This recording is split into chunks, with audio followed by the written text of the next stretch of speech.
Hello, it's Heather with another update on my mold detox. Um,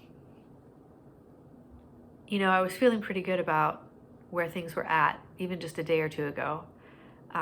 Turns out this place, so I had a couple goals for this year, which I thought was underachieving.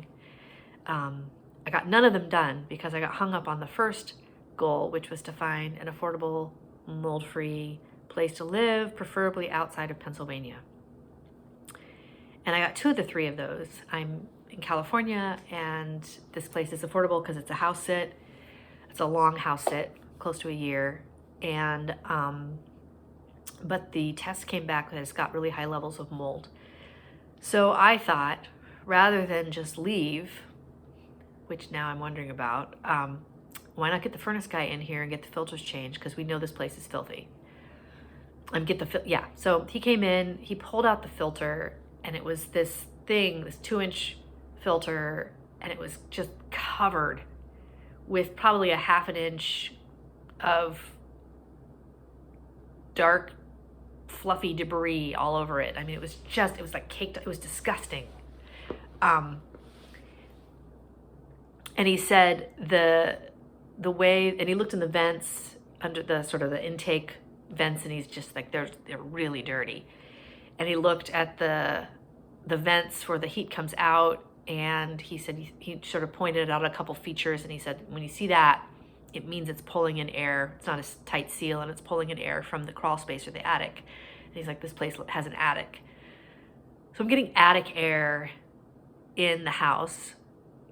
I don't have adequate filtration. It's filthy. He looked at the coils, and he's like, I'm not an expert in mold, but I am seeing these dark things in there. He's like, it looks like dust to me, but I don't know it. I'm not an expert. So after I got all that, I just,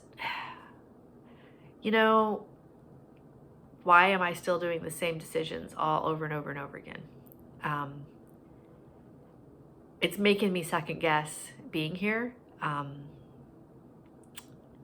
I need to stay in California, so I'm a little bit trapped.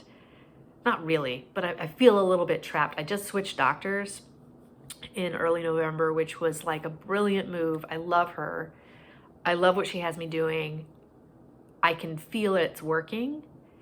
We haven't started the antifungal treatment part of it yet. She's got me on like a whole bunch of like really, really, really remedial, basic foundation stuff. And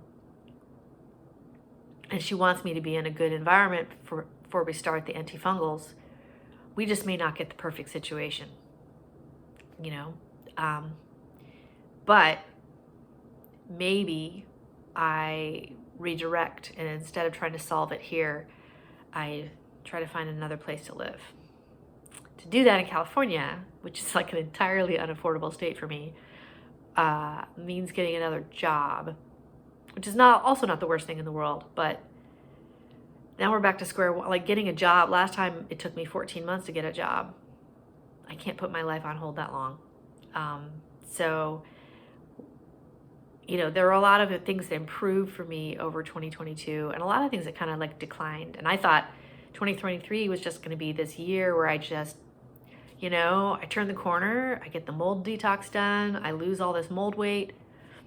And then I can start dealing with the infections that are activated, and start making music again, and find a permanent home and get my life back on track from this weird timeline that it's been so weird.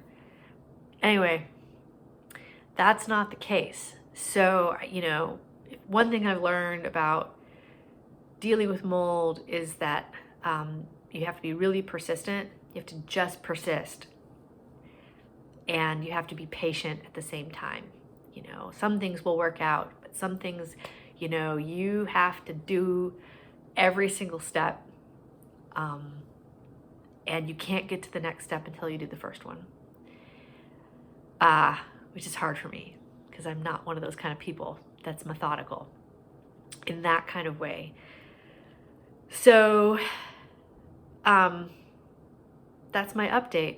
I wish you a very, very happy new year. And if you're dealing with mold yourself, I hope 2023 is the year when you finally got this and can return to some kind of more normal life. That is what I wish for myself too. Okay, bye-bye.